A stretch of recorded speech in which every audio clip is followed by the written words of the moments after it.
we could just eat candy all day, or go after just dopamine release after dopamine release. But what is contentment? What is, fulfillment? Is that even a thing? I guess I don't know. Like the more I think about it Yeah. transactionally, Very good. So first, let's do the addiction part, and then remind me if I forget the other part. So you said that addiction is outsourcing to an external substance what you should, and I agree with that, but I think that's only half of it. The other half of it is that you said we want to avoid pain. Addiction is an expectation that this substance will relieve pain.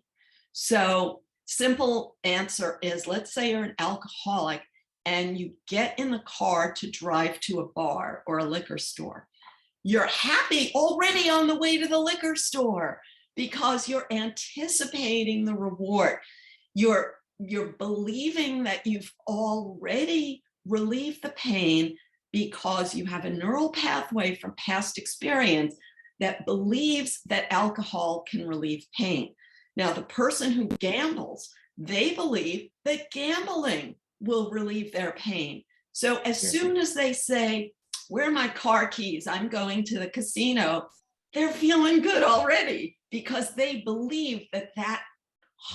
And then, of course, we all know that once they're at the liquor store or the gambling casino for 5 minutes, they've already increased their pain. So the problem is that damn circuit built from that individual's past experience that gives them unrealistic expectations. Now, let's go to your second question. and being just happy with what you've got, basically. That I'm always thinking about, like, well, if I get my PhD, then I'll be happy then, or if I make $1 million, then I'll be happy. And then someone had a great concept. Why not be happy now? And that's so simple, but I was like, why not? So yes, and because you've read The Science of Positivity, so you get this.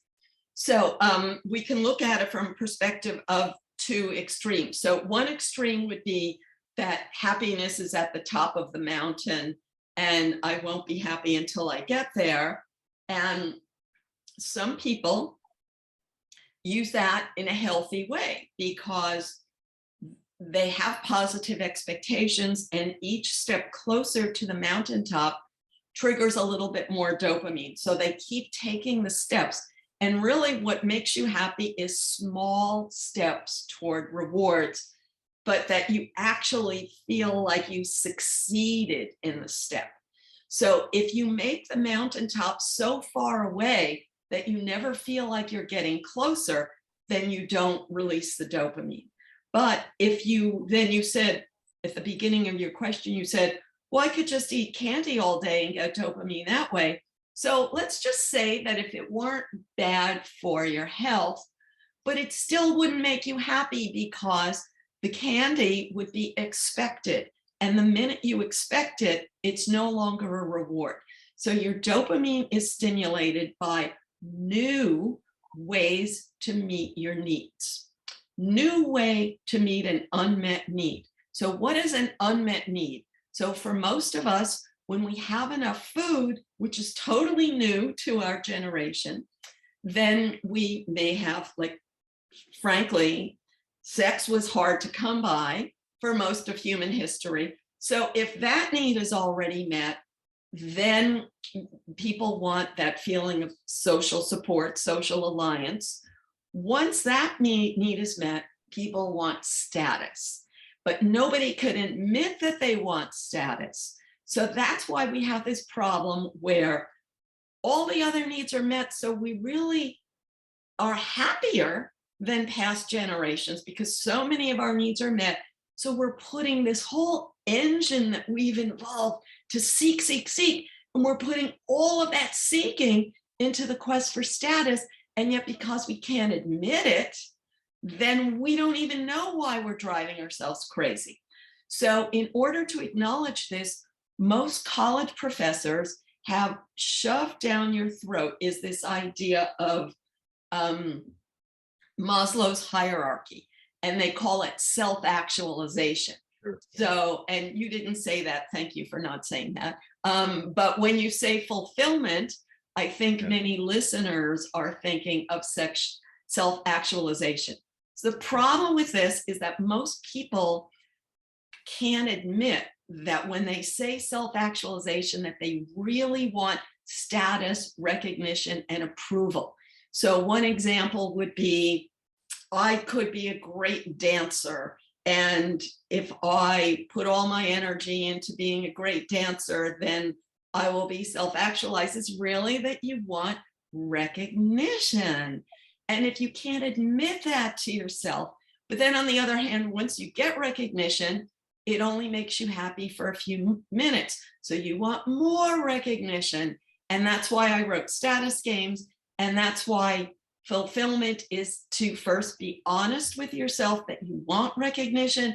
And second, to know that when you get it, it's never going to be enough. So instead of being disappointed, to just accept that this is what the mammal brain does, and that disappointment is not a real threat, but just our natural motor. So taking that a step further, like how, if I want to get out of the car, I want to get out of this dopamine serotonin ride. I don't want it anymore. Is that even an option? Is that something I should even want? You know, and to put it in another way, right? So I used to smoke cigarettes, and that's all I wanted to do was smoke cigarettes, and then I put it away. And you and I both know why. I read your book, and you know, you're creating a new neural pathway. But now I don't need cigarettes anymore, right?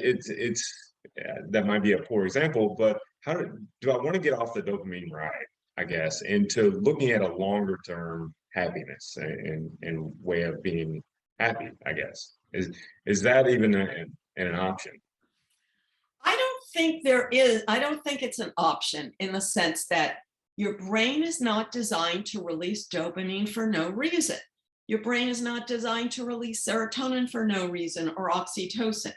So it's not just going to say, okay, I shouldn't have to do anything for it. It should just flow.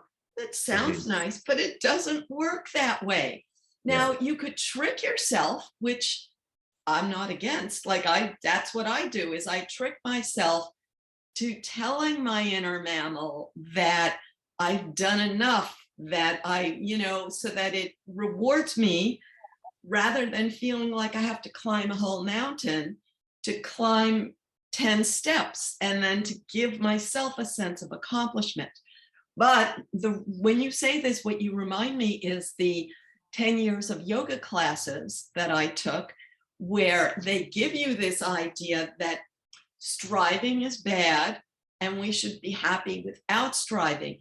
And frankly, what my fellow yoga students were really doing is what I call one-upping, that they're saying, we are so superior to all of those strivers out in the world. And by doing that, they instantly create themselves both a social alliance and a support group, and a superiority, moral superiority, which is status and serotonin. And then all their dopamine quest is focused on being better at yoga. So they give themselves the happy chemicals in the same old-fashioned way, but with new lingo.